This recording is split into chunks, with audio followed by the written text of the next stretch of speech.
The carriage lurched violently, and Elise Brown's fingers dug into the worn leather seat. Rain hammered the roof in a deafening roar, each crack of thunder making her flinch despite herself. Across from her, Leon Wilson sat with that maddening composure of his, one gloved hand resting on his knee, his dark eyes fixed somewhere beyond her left shoulder, as if she were merely another piece of luggage requiring transport. "This was a mistake," she said. He didn't look at her. "Your brother's mistakes usually are."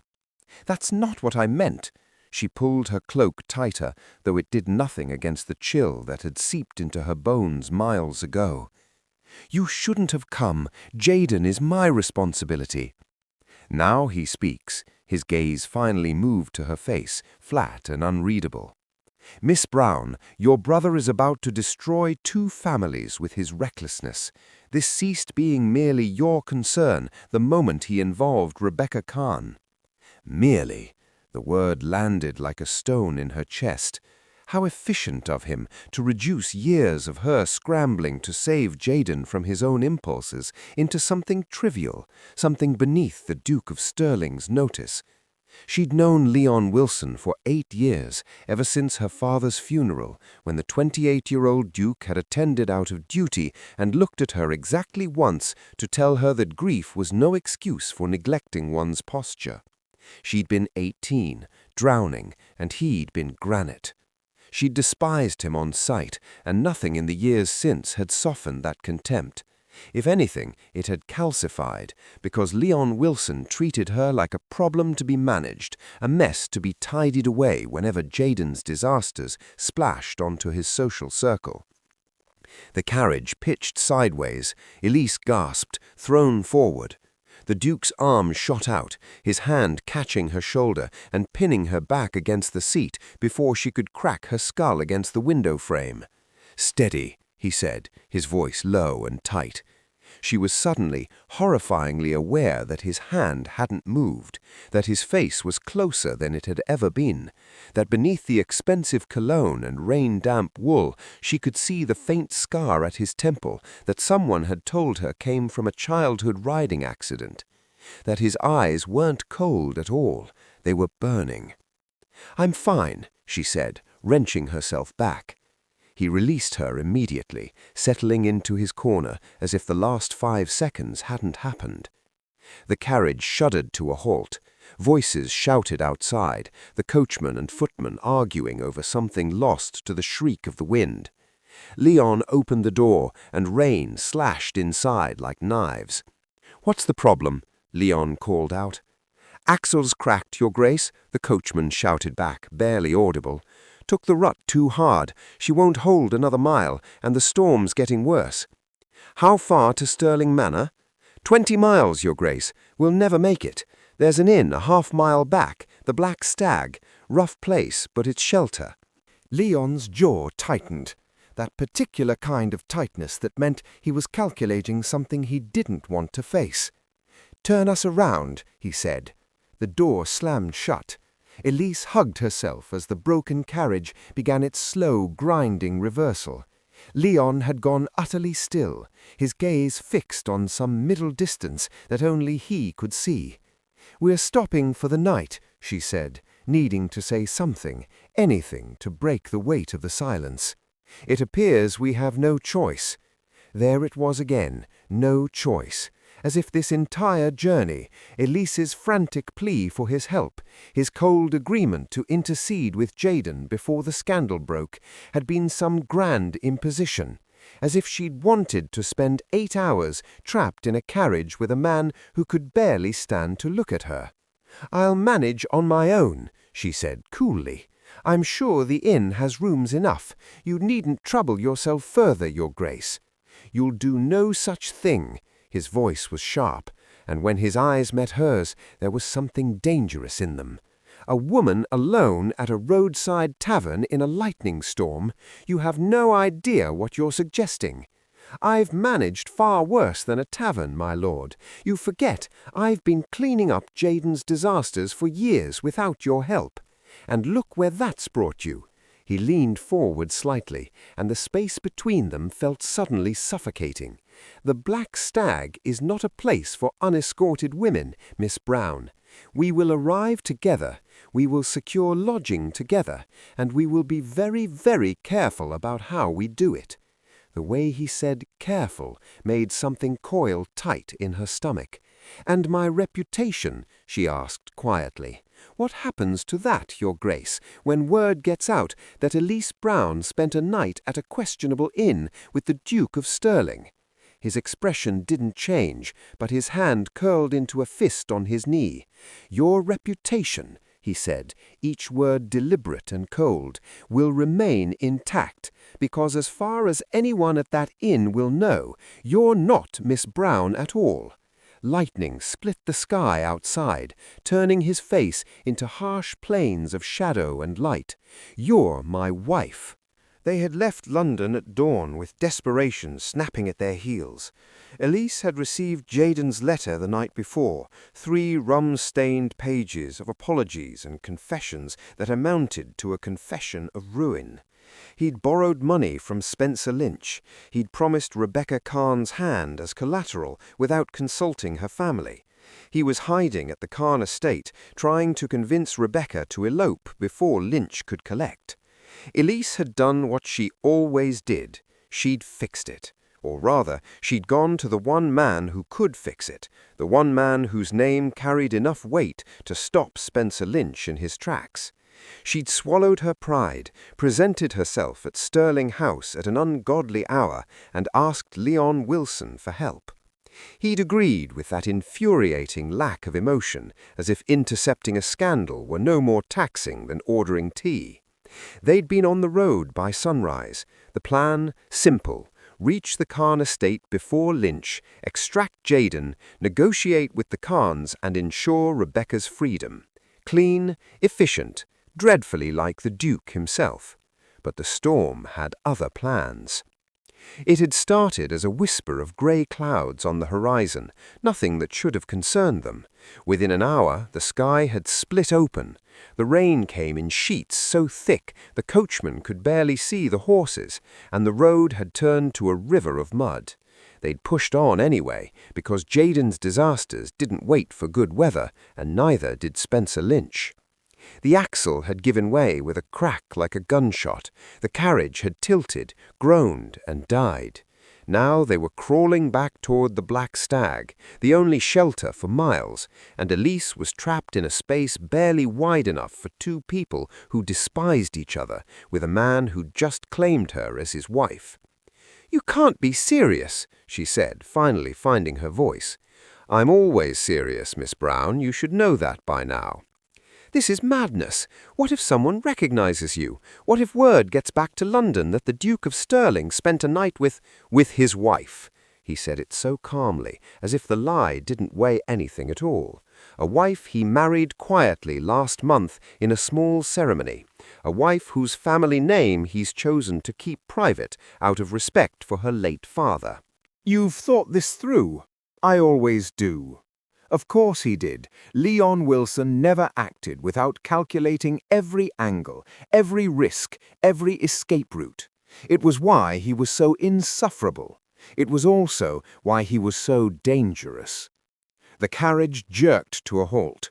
Through the rain-blurred window, Elise could make out the shadowy bulk of the inn, its windows glowing faintly through the storm. The Black Stag. It looked exactly like the kind of place respectable women avoided, and desperate ones ended up. Leon opened the door, rain immediately drenching his coat. He stepped down, then turned back, extending his hand. "Mrs. Wilson," he said, his voice pitched low enough that only she could hear. "Shall we?" Elise stared at his outstretched hand, at the rain streaming off his shoulders, at the hard set of his jaw, and the unreadable darkness in his eyes. She took his hand. His fingers closed around hers, firm and warm and possessive, and he pulled her down into the storm. The Black Stag smelled of wet wool, stale ale, and something acrid that might have been burnt mutton. The moment Elise stepped through the door, every head in the taproom turned. A dozen pairs of eyes assessed her sodden cloak, her mud-splattered hem, the way Leon's hand had moved to the small of her back as if it belonged there. The innkeeper emerged from behind the bar, wiping his hands on a stained apron. He was a thick man with a face like carved wood, all hard angles and suspicious creases. His gaze slid from Leon's fine coat to Elise's face, lingering just long enough to make her skin crawl. "Help you?" His voice was gravel and smoke. "A room," Leon's tone brooked no argument, "and hot water if you have it." "Storm's brought in half the county. Only got one room left, and it ain't much." The innkeeper's eyes narrowed. "You and the lady traveling together?" Elise felt Leon's hand press more firmly against her spine, a warning, a claim. "My wife and I require lodging for the night," Leon said, each word crisp and cold as winter glass. "Our carriage broke an axle 2 miles north. We'll need it repaired by morning." Wife, the word hung in the air like cannon smoke. The innkeeper's gaze sharpened, traveling from Leon's face to Elise's, searching for the lie. She forced herself to remain still, to meet his stare without flinching, even as her heart hammered against her ribs. "Your wife?" It wasn't quite a question. The innkeeper scratched his jaw. "Funny, don't see no wedding band." Elise's stomach dropped. She'd been so focused on surviving the storm, on the broken axle and Jaden's disaster, that she hadn't thought. "Lost it in the move," Leon said smoothly. His hand slid from her back to her waist, pulling her closer against his side. The gesture was effortless, intimate, exactly what a husband might do. "We were married last month, still settling into our new home." The innkeeper grunted, unconvinced. His eyes lingered in the space between them, as if he could measure the truth by the inches that separated their bodies. Leon's jaw tightened. Then, with a deliberateness that made Elise's breath catch, he turned toward her. His hand came up to cup her face, his thumb brushing her rain-damp cheek, and before she could process what was happening, he bent his head and kissed her. It wasn't gentle. It was a brand, a claim, a lie made flesh. His mouth was firm and shockingly warm against hers, and for a heartbeat, just one, she forgot that this was a performance, forgot that Leon Wilson had spent 8 years treating her like an inconvenience, forgot everything except the pressure of his lips and the way his hand had tightened possessively at her waist. He pulled back. His eyes met hers, dark and unreadable, and there was something in them that made her pulse stutter. "Satisfied?" Leon asked, his gaze sliding back to the innkeeper without releasing Elise. The man's expression had shifted, still suspicious but mollified. A husband's kiss had more currency than words in a place like this. 3 shillings for the night, extra for the hot water, rooms up the stairs, last door on the left." He jerked his thumb toward a narrow staircase half hidden in shadow. "I'll send someone to look at your carriage come morning, weather permitting."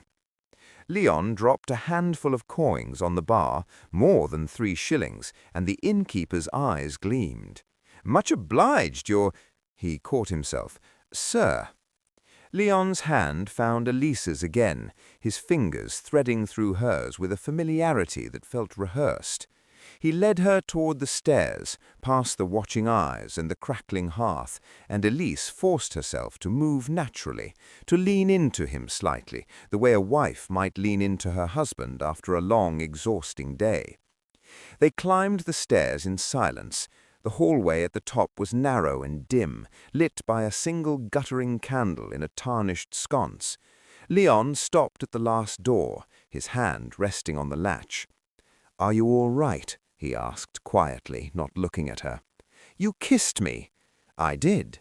In front of a room full of strangers. It was necessary."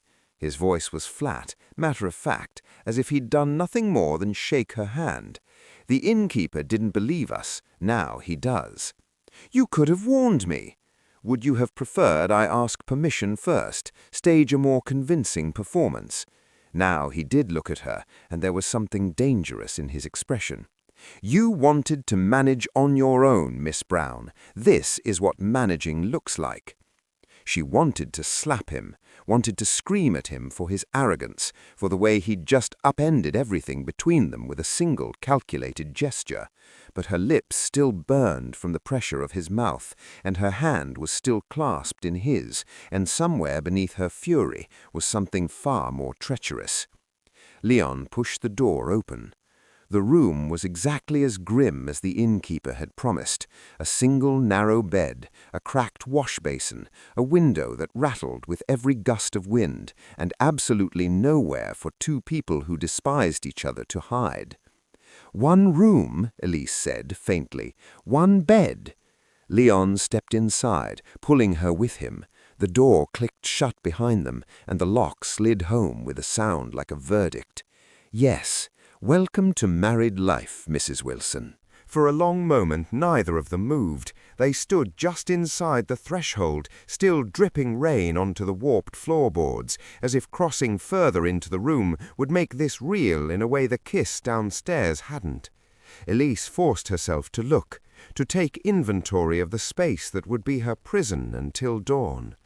The bed dominated the room, which wasn't saying much given the room was barely 10 feet across.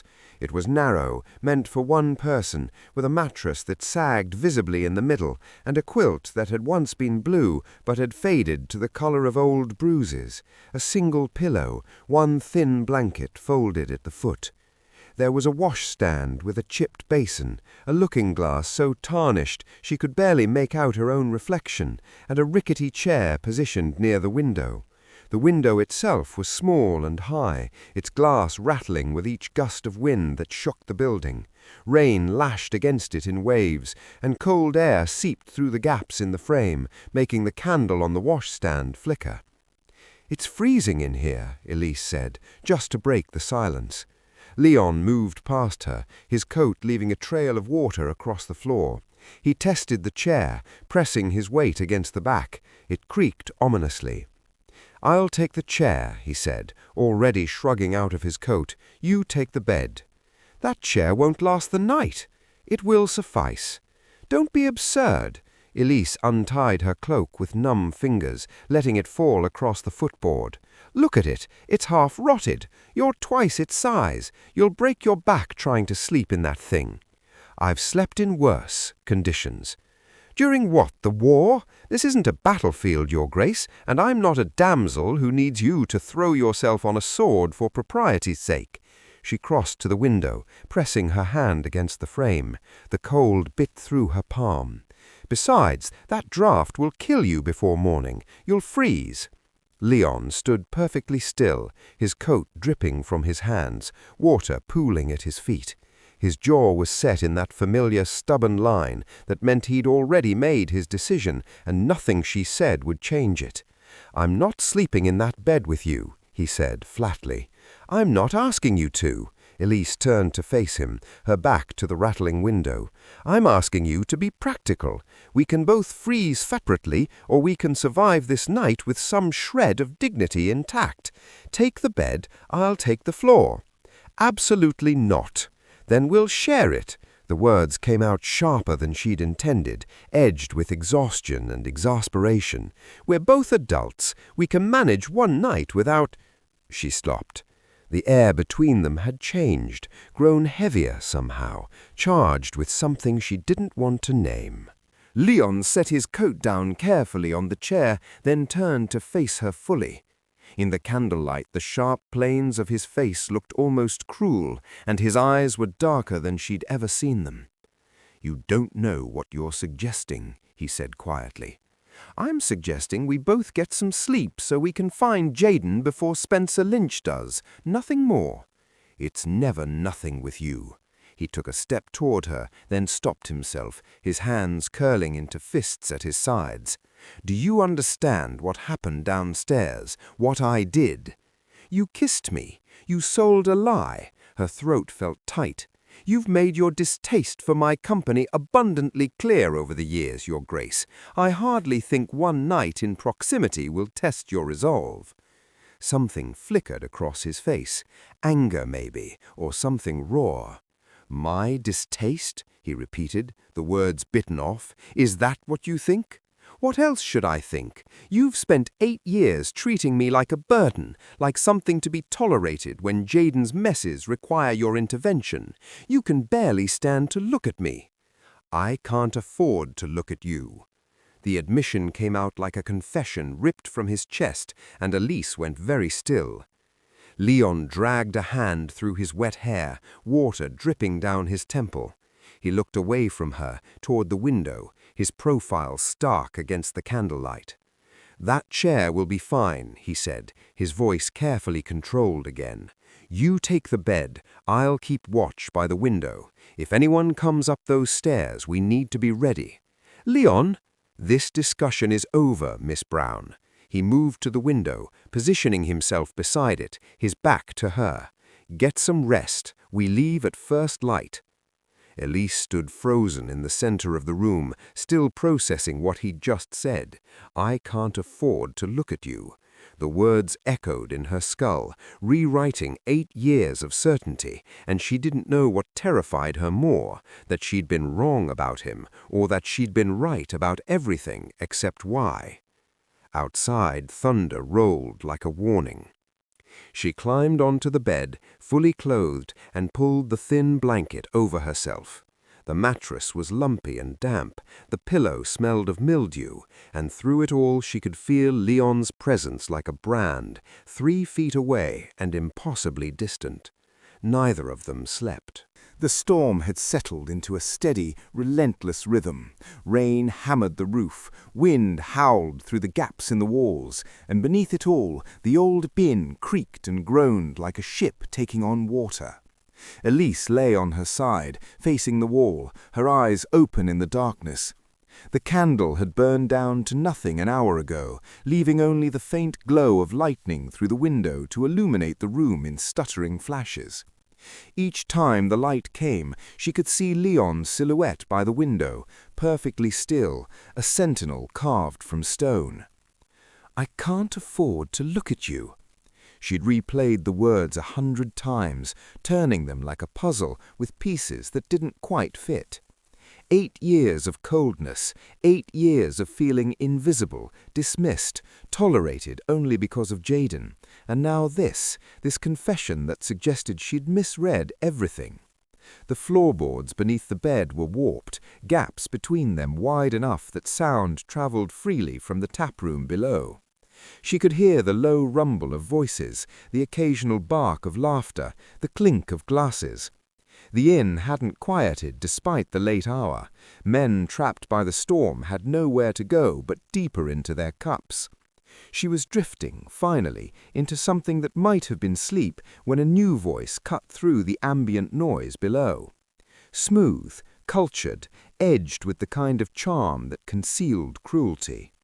"Miserable night for travel, isn't it?" Elise's eyes snapped open, her entire body went rigid. She knew that voice.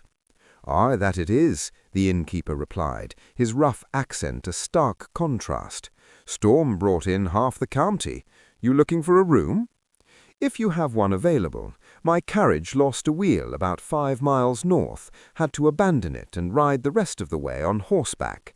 A pause, the sound of coins clinking on the bar. "I'm looking for someone, actually. A young man, mid-20s, brown hair, traveling with a young woman. They might have passed through here in the last day or so." Elise's heart lurched into her throat. She sat up slowly, carefully, trying not to make the mattress creak. Leon had already moved from the window. He was beside the bed in 2 silent strides, his hand finding her shoulder in the darkness. His touch was firm, steadying, a wordless command to stay quiet. "Plenty of folks pass through," the innkeeper said below. "Can't say as I recall anyone matching that particular description. This young man a friend of yours?" "A debtor, actually. Owes me rather a lot of money, or rather, he owes me something worth considerably more than money. I have reason to believe he's headed east toward the Khan estate. You know it?" "Aye, big place about 30 miles from here, but in this weather." In this weather, I suspect he's stuck just like the rest of us, which means I have time to catch up. Another pause. The young woman travelling with him, his sister, I believe, Elise Brown. Have you seen her? Elise's blood drained from her face. Leon's hand tightened on her shoulder. Like I said, the innkeeper replied slowly, plenty of folks pass through. Storms brought in all sorts. Can't say as I pay much attention to names. Pity. She's quite distinctive. Dark hair, green eyes, tends to carry herself like she's got something to prove. Spencer's tone turned thoughtful. If you do see her, I'd appreciate word. There's another 5 shillings in it. I'll keep an eye out. Excellent. Now, about that room.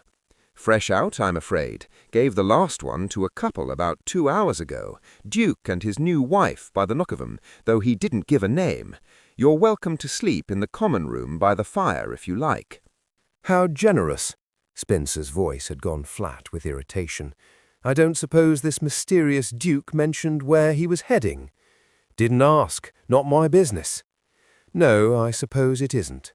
The sound of a chair scraping across the floor. Very well, I'll take a room at first light if one becomes available. In the meantime, whiskey. Your best, if you can call it that. The conversation dissolved into the general noise of the tap room, but Elise couldn't move, couldn't breathe. Spencer Lynch was here, downstairs, hunting for Jaden, hunting for her. Elise, Leon's voice was barely a whisper, his mouth close to her ear. Look at me. She turned her head. In the darkness she could only make out the shape of him, but she could feel the intensity of his focus like heat. He can't know you're here, Leon said quietly. If he discovers you're in this building unchaperoned. I'm chaperoned, she whispered back. I'm your wife, remember? A wife with no wedding band and no witnesses to the ceremony. A wife who shares a name suspiciously similar to the woman he's hunting. His hand moved from her shoulder to her face, cupping her jaw. Spencer Lynch is a predator, Elise. If he suspects for even a moment that you're here, he'll use it against you, against me, against Jaden. What do? We stay in this room, we make no noise, and when he's drunk enough that he won't notice, we leave. In the middle of the storm, if necessary. His thumb brushed her cheek, a gesture so unexpected it made her breath catch. I'm not letting him anywhere near you. Below, Spencer's voice rose above the ambient noise, telling some story to the room at large. He sounded relaxed, jovial even, and that made him more dangerous, a man who could laugh while hunting his prey. Elise's hands were shaking. She pressed them against her thighs, trying to steady herself, but the fear had sunk its claws deep. Spencer Lynch wasn't just a threat to Jaden, he was a threat to Rebecca Kahn, to the fragile reputation Elise had spent years protecting, to everything she'd been trying to save. Elise, Leon's voice again, low and commanding, breathe. She realized she'd been holding her breath. She let it out in a shaky exhale. I should never have asked you to come. This is my family's mess, my responsibility. If Spencer finds out you're involved, then he finds out. Leon's hand was still on her face, his fingers warm against her skin. Do you think I came on this journey because I felt obligated, because Jaden's disasters required management? Didn't you? No. The word was quiet, absolute. I came because you asked, and I would burn down half of England before I let Spencer Lynch touch you. Lightning flashed outside, illuminating his face for a brief crystalline moment. The intensity in his eyes stole what little breath she had left. Below, Spencer Lynch laughed at something, the sound rich and false, and Elise felt the walls of the room close in around them. One floor, a few rotted boards, that was all that separated them from ruin. Leon's hand slid from her face to her hand, his fingers lacing through hers in the darkness. Stay quiet, he murmured. Stay close, and trust me. She did. God help her, she did. They sat in silence for what felt like hours, listening to the muffled sounds from below. Spencer's voice wove through the tap-room noise like a thread of poison, smooth, confident, patient. He was settling in, making himself comfortable, a predator content to wait for his prey to make a mistake. Elise's hand was still clasped in Leon's. She knew she should pull away, put distance between them, but the warmth of his palm against hers was the only thing keeping the panic at bay. Every creak of the floorboards made her flinch.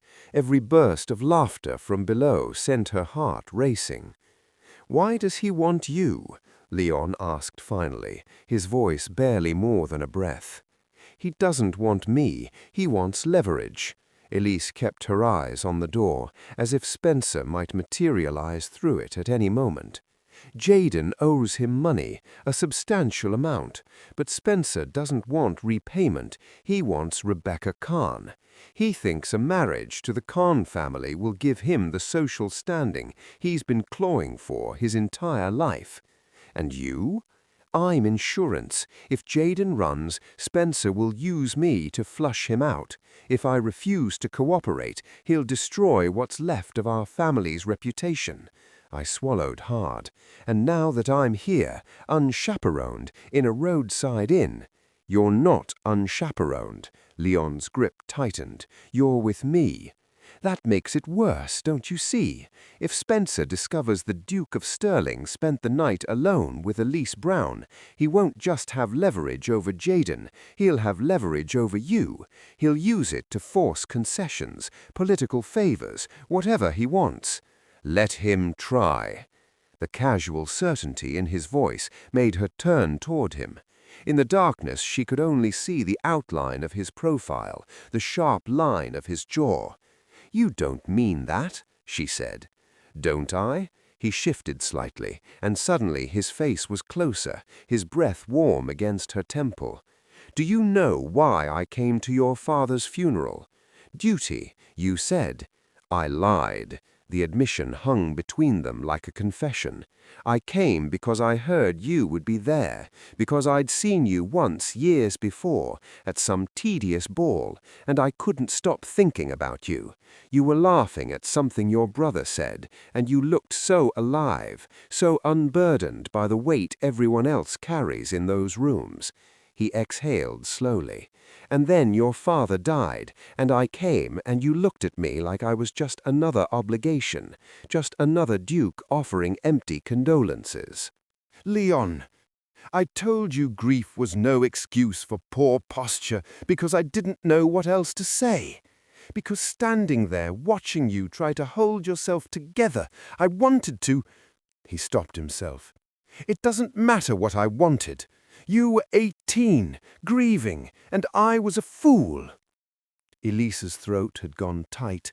"You've spent 8 years avoiding me." "I've spent 8 years trying to keep myself from wanting you." The words came out fierce, almost angry.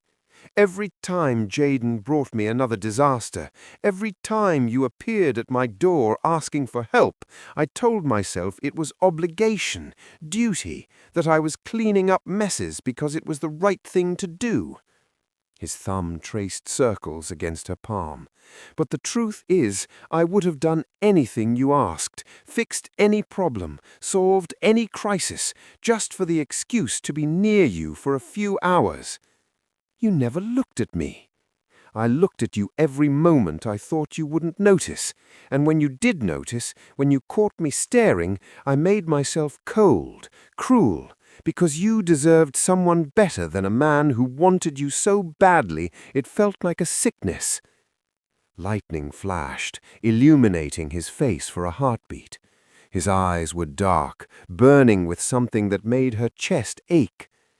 "I don't understand," she whispered. "I know." His free hand came up to cup her face again, his touch gentle despite the intensity in his voice. "You've spent years thinking you're a burden, something to be tolerated. You've spent so long carrying your family's weight that you've convinced yourself you're not worthy of anything else." his forehead pressed against hers. "But Elise, you've never been a burden. You've been the only thing I couldn't have, and it's been driving me mad." Below, Spencer's laughter rang out, sharp and grating, a reminder that danger was still close, still listening. But Elise couldn't focus on Spencer, couldn't focus on anything except Leon's confession, unraveling 8 years of certainty. All the coldness, all the distance, it had been armor, protection, not against her, but against himself. "Why now?" she asked. "Why tell me this now?" "Because Spencer Lynch is downstairs hunting for you, and I've just realized I'm not willing to pretend anymore." His voice dropped to a whisper. "Because if something happens, if he finds you, if this goes wrong, I need you to know that every cold word, every dismissal, every moment I made you feel invisible was a lie. The truth is, I see you, Elise. I've always seen you, and I can't keep pretending I don't." Leon had finally fallen into an uneasy sleep sometime near dawn, his body slumped in the chair by the window despite his earlier protests. Exhaustion had won where logic couldn't. His head was tilted back, one hand still resting near the windowsill as if he might wake at any moment to stand guard again. Elise watched him from the bed, her mind racing. Below, the taproom had finally quieted. Spencer's voice had faded hours ago, replaced by the sounds of men settling in for what remained of the night. The storm had weakened to a steady drizzle, the thunder reduced to distant rumbles. She should stay, she knew that. Leon had made it clear they would wait until Spencer left or until they could slip away unnoticed.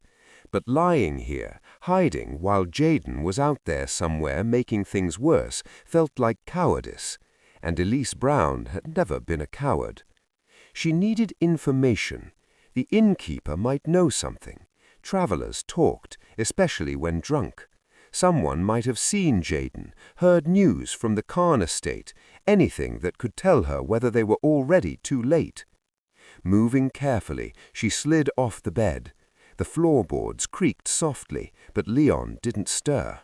She took his coat from where it hung by the door, too large for her, but it would hide her dress, make her less recognizable. With her hair tucked up and her face shadowed by the collar, she might pass for a servant, or a wife fetching water for her husband. The hallway was dark and empty. She moved quickly, keeping her footsteps light, her hand trailing along the wall for balance. The stairs loomed ahead, and she descended them one careful step at a time. The taproom was dim, lit only by the dying embers in the hearth. A few men lay sprawled across tables, snoring off their drink. The innkeeper was nowhere to be seen. Elise moved toward the bar, scanning for any sign that might tell her.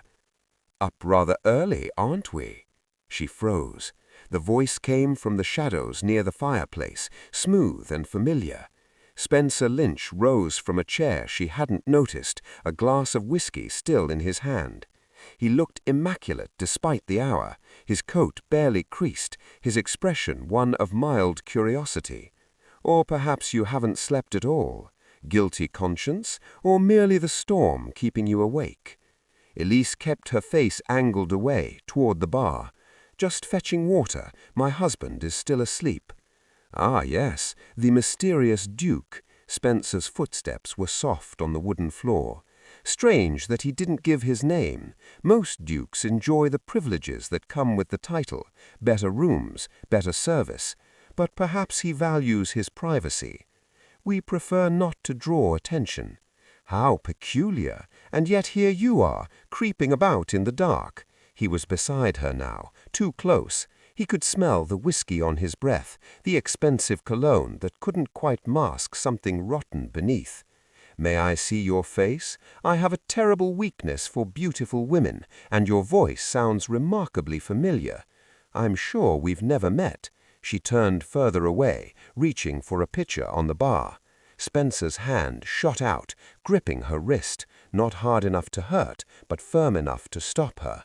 Now that's simply not true, is it, Elise? His voice had gone soft, dangerous, because I know exactly who you are, Elise. Her blood turned to ice. Slowly she turned to face him. Spencer's smile was a blade wrapped in silk.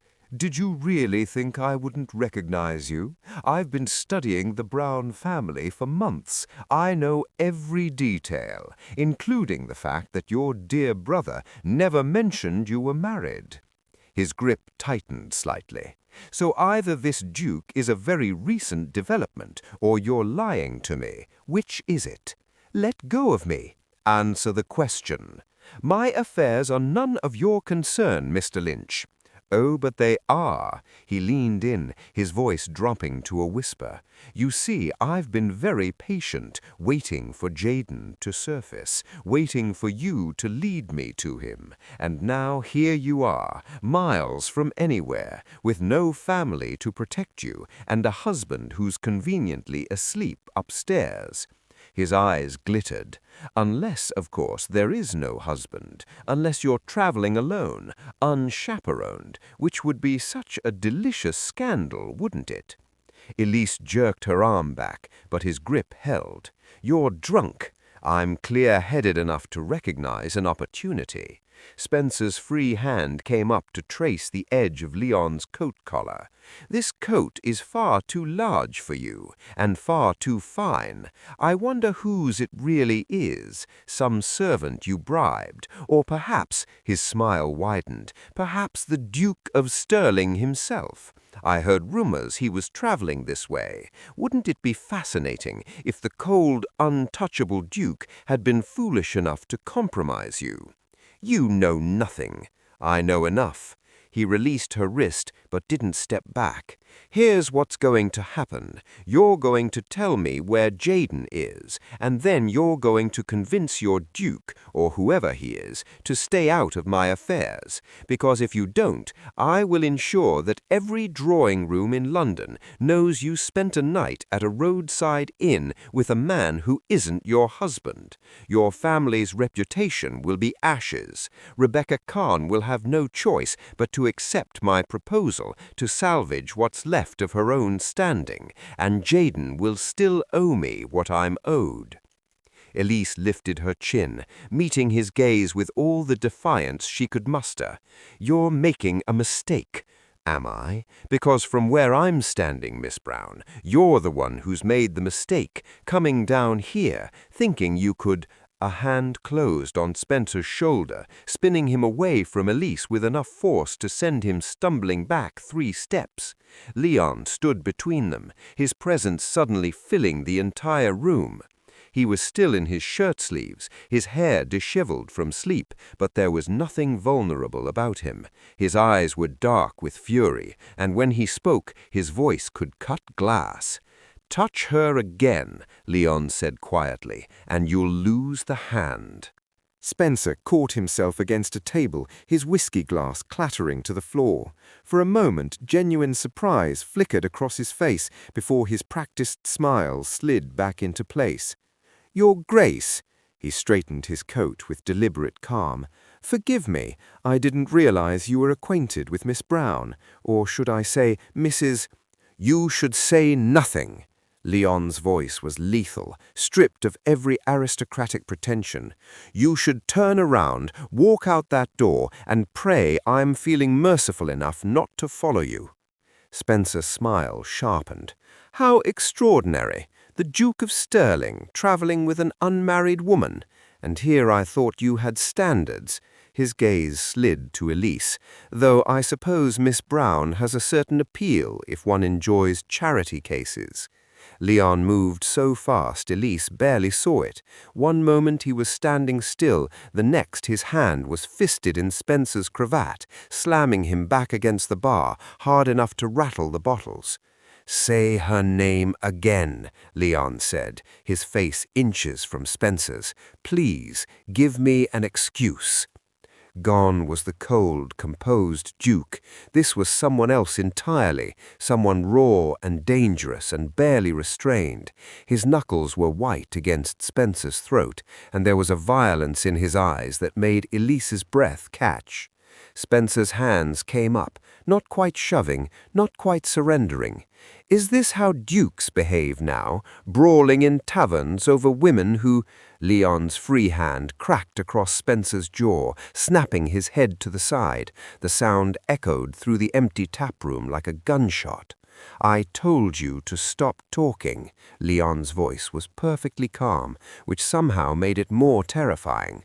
But you never were good at listening, were you, Lynch? Always pushing, always taking what doesn't belong to you. Spencer spat blood onto the floor, his smile finally faltering. You're going to regret this. I doubt it. Leon released Spencer's cravat, only to grip his shoulder, shoving him toward the door. Here's what's going to happen. You're going to leave this inn. You're going to forget you ever saw me or Elise, and you're going to find another way to settle your debts with Jaden Brown, because if you go near that boy or his family again, I will personally ensure you never show your face in London society. You can't threaten me. I'm not threatening you. Leon's smile was colder than any expression Elise had ever seen on his face. I'm making you a promise. Touch Elise. Spread one word of scandal about her. Even think about using her as leverage, and I will destroy you. Your investments, your properties, every social connection you've spent your miserable life cultivating. I will burn it all down and salt the earth where it stood. Spencer's jaw worked, fury and calculation warring in his eyes. And what exactly is she to you, this woman you're so desperate to protect? Everything. The word came out raw, absolute. She's everything, which means if you harm her, you harm me. And I promise you, Lynch, you don't want to make an enemy of me. The room had gone utterly silent. Even the men sleeping at the table seemed to hold their breath. Spencer straightened slowly, his hand coming up to wipe the blood from his mouth. When he spoke, his voice was tight with barely contained rage. You're willing to stake your reputation on this? Admit you spent the night with an unmarried woman, because that's what this is, isn't it? There is no marriage, no convenient ceremony. He looked past Leon to Elise. The great Duke of Stirling, reduced to lying about wedding banns to protect his mistress. Leon hit him again. This time Spencer went down, crashing into a chair that splintered under his weight. She is not my mistress. Leon stood over him, his breathing hard, his hands still clenched into fists. And the next time you suggest otherwise, I won't stop at breaking your jaw. Spencer pushed himself up slowly, blood dripping from his split lip.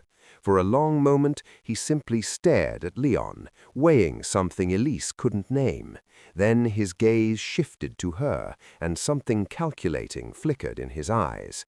You love her. It wasn't a question. Spencer's laugh was bitter, ugly.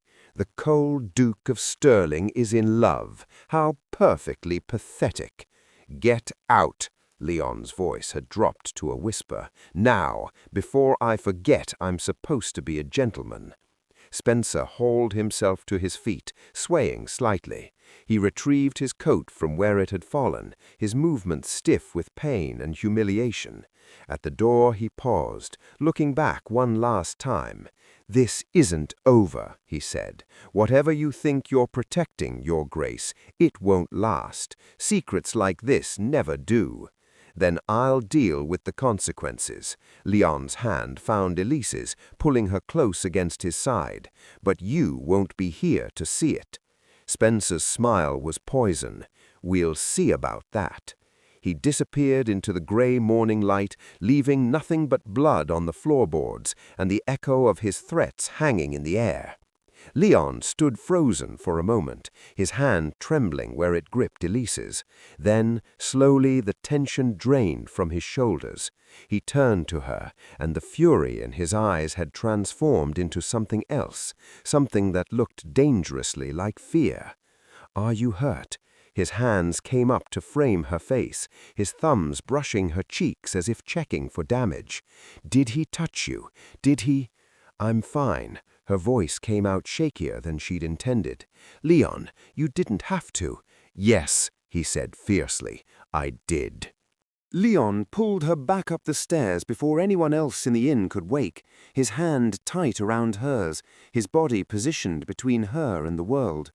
He didn't speak until they were inside the room, the door locked, the thin walls offering what little protection they could. Then he let go of her hand and turned away, bracing himself against the washstand. His shoulders were rigid, his breathing unsteady. In the pale morning light filtering through the window, she could see his knuckles were split, blood welling in the creases. "You shouldn't have gone down there." His voice was rough, scraped raw.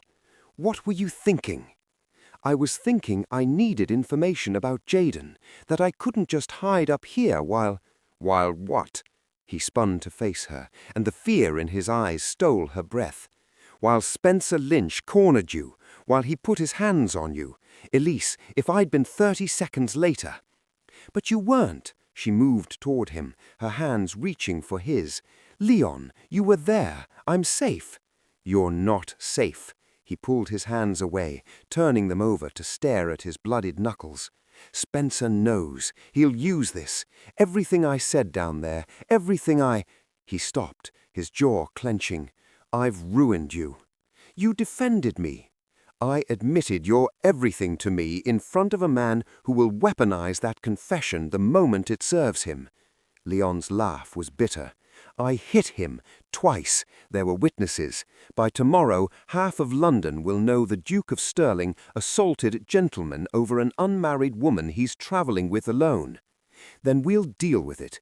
Elise caught his hand before he could pull away again, her fingers closing around his damaged knuckles. "Together." "You don't understand what I've done, what this will cost you. I understand that you stood between me and a man who wanted to destroy my family. I understand that you've been protecting me for 8 years in ways I was too blind to see." She lifted his hand, pressing her lips gently to his bloodied knuckles. "I understand that you told Spencer Lynch I was everything to you, and you meant it."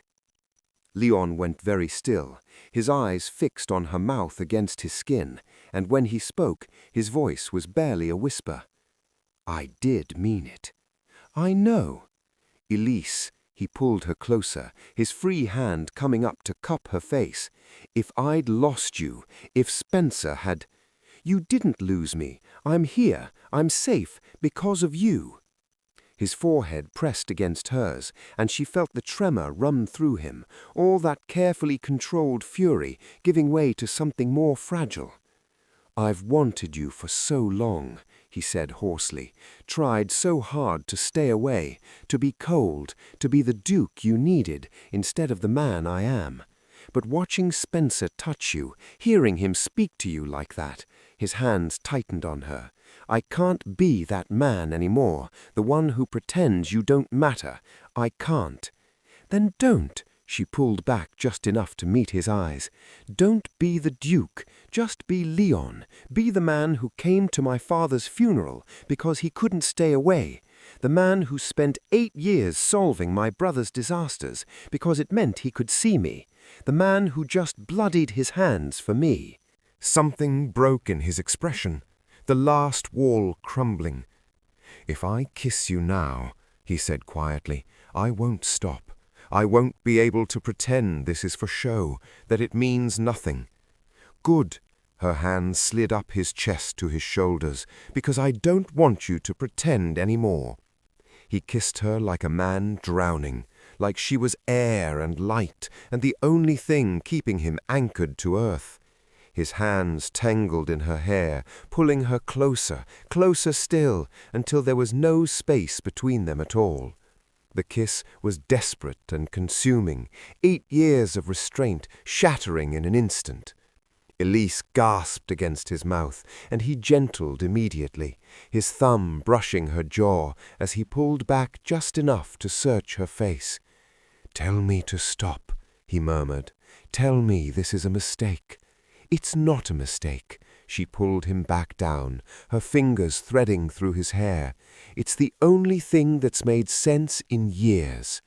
They moved together toward the narrow bed, a tangle of hands and whispered confessions and kisses that tasted like truth. Leon laid her down gently, his body covering hers, his weight a comfort rather than a cage. Outside, the storm had finally passed, leaving only the soft patter of rain and the gray light of dawn. "I love you," he said against her throat, the words rough and unpolished. "I've loved you since the moment I saw you laugh at that ball, since you looked at me at your father's funeral like I was just another stranger, since every time you walked into my study asking for help and I had to pretend my heart wasn't breaking." Elise's breath hitched, her hands framed his face, forcing him to look at her. "I love you too," she whispered, "even when I thought I hated you, even when I thought you couldn't stand the sight of me. I think part of me always knew." His kiss was softer this time, reverent, a promise instead of a claim. They lay together as the dawn light strengthened, wrapped in each other's arms, no longer running from the truth. Leon's hand traced patterns on her back. Her head rested against his chest, and for the first time in 8 years, neither of them felt alone. "What happens now?" Elise asked softly. "Now," Leon said, his arms tightening around her, "we face it together. Spencer, Jaden, whatever scandal comes, I'm not letting you go. Even if it costs you everything, you are everything." He pressed a kiss to her hair. "Nothing else matters." Dawn broke clear and cold, the storm finally spent. Elise woke to sunlight streaming through the window, and Leon, already dressed, standing at the wash basin with his back to her. He was fastening his cuffs, his movements precise and deliberate, the Duke's armor sliding back into place piece by piece. But when he turned and saw her awake, his expression softened in a way it never had before. No walls, no careful distance, just Leon looking at her like she was the first thing he wanted to see every morning for the rest of his life. "Good morning," he said quietly. "Good morning," she sat up, pulling the blanket around herself. "You're dressed early. We have a long day ahead." He crossed to the bed, sitting on the edge beside her. His hand found hers, threading their fingers together. "The carriage should be repaired by now. We need to reach the Khan estate before Spencer does. And when we get there?" "When we get there," Leon said, lifting her hand to kiss her knuckles, "I'm going to have a very frank conversation with your brother about his debts, his responsibilities, and why Rebecca Khan deserves better than to be used as collateral. And then," his thumb traced circles against her palm, "then I'm going to make an announcement." Something in his tone made her heart skip. What kind of announcement? The kind that makes our lie from last night into truth. His eyes met hers, steady and certain. "I'm going to tell them that you and I are engaged, that you're to be the Duchess of Sterling, that any debt Jaden owes, any claim Spencer Lynch thinks he has is void, because you're under my protection now, not as a favor, not as obligation, but as my future wife." Elise's breath caught. "Leon, you can't—" "Can't what? Marry the woman I love?" His free hand came up to cup her face. "I've spent 8 years lying about what you mean to me. I'm done lying, Elise. Spencer already knows. By now, half the travelers at this inn probably suspect. The scandal is coming whether we hide or not, so I'm choosing not to hide. Your reputation will survive." He leaned forward, pressing his forehead to hers. "And if it doesn't, if society decides the Duke of Stirling marrying Elise Brown is too scandalous to bear, then society can go to hell. I'd rather have you and nothing else than everything without you." Tears pricked her eyes. "You've thought this through." "I've thought of nothing else since the moment I woke up with you in my arms." His voice was rough with emotion. "I'm not asking you to save me from scandal or to fix one more of your brother's disasters. I'm asking you to marry me because I love you, because I want to wake up next to you every morning, because the idea of spending another day pretending you're not the center of my entire world is unbearable." "Yes," the word came out choked, fierce. "Yes, Leon. Yes to all of it." His kiss was gentle, reverent, a seal on a promise made in the wreckage of a storm. They left the Black Stag an hour later, the repaired carriage waiting in the courtyard. The innkeeper watched them leave with knowing eyes, but said nothing. Gossip would spread regardless, but for once Elise didn't care. The journey to the Khan estate took most of the day. They rode in comfortable silence, Leon's arm around her shoulders, her head resting against his chest. No more distance, no more pretending. When they finally arrived, Jaden was pacing the front gardens, his face haggard with worry. He stopped short when he saw them emerge from the carriage together, Leon's hand firmly clasped in Elise's. "Elise, thank God. I've been—" Jaden's gaze shifted between them, comprehension dawning. "What happened?" "What happened," Leon said, "is that your sister and I were caught in a storm. We took shelter at an inn, and in the process, I realized I've been a fool for 8 years. He pulled Elise closer against his side. "She's agreed to marry me." Jaden blinked. "You're what?" "Getting married," Elise said, lifting her chin, meeting her brother's stunned gaze. "And you're going to fix your own disasters from now on, because I won't be cleaning them up anymore. I'll have other responsibilities." "As my Duchess," Leon added, his tone leaving no room for argument. "That means Spencer Lynch's claim on your family is finished. I'll settle your debts. I'll negotiate with the Khans. But this ends now, Jaden. No more gambling. No more using Rebecca as a bargaining chip. You're going to grow up." Rebecca Khan appeared in the doorway, her expression cautious but curious. When she saw Elise and Leon standing together, something like relief crossed her face. "Miss Brown," she said carefully, "Your Grace, please come inside. We have much to discuss." They spent the afternoon in the Khan drawing room, negotiating terms. Leon paid Jaden's debts in full with the understanding that Jaden would work to repay every penny. Rebecca was released from any obligation to Spencer Lynch, her family's honor intact. And through it all, Leon kept Elise's hand in his, a public declaration that she was no longer just Jaden's sister, no longer just a woman scrambling to hold her family together. She was Leon's, and he was hers.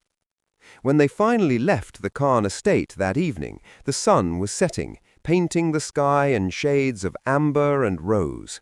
Leon handed Elise into the carriage, then climbed in after her, pulling her immediately into his arms. "Ready to become a duchess?" he asked, his lips against her hair. "Ready to become your wife," she corrected. "The title is secondary." "Good answer." His arms tightened around her. "Though I should warn you, society is going to have opinions." "Let them." Elise tilted her face up to kiss him. "I've spent 8 years carrying everyone else's weight. From now on, I'm only carrying what I choose to carry." "And what do you choose?" She smiled against his mouth. "You, just you." The carriage rolled forward into the twilight, carrying them toward whatever scandal and consequence awaited. But for the first time in either of their lives, they weren't facing it alone. They were facing it together. And that made all the difference. Thank you for staying with Elise and Leon until the very end. Their story began with a storm that left them nowhere to go. But in truth, they always had a choice. They chose to stop hiding behind walls of propriety and coldness. They chose to see each other, truly see each other, beyond the masks they'd worn for 8 years. They chose to fight for each other when it would have been easier to walk away. They chose to believe that love was worth more than duty, reputation, or fear. One room, one bed, one storm that changed everything. And if you're not subscribed yet, hit that subscribe button and ring the bell, because there are more stories waiting, more impossible loves, more hard-won choices, more gothic nights where lightning reveals what daylight conceals, more moments that remind us why we believe in happily ever after. Thank you for being here. You're the reason these stories exist.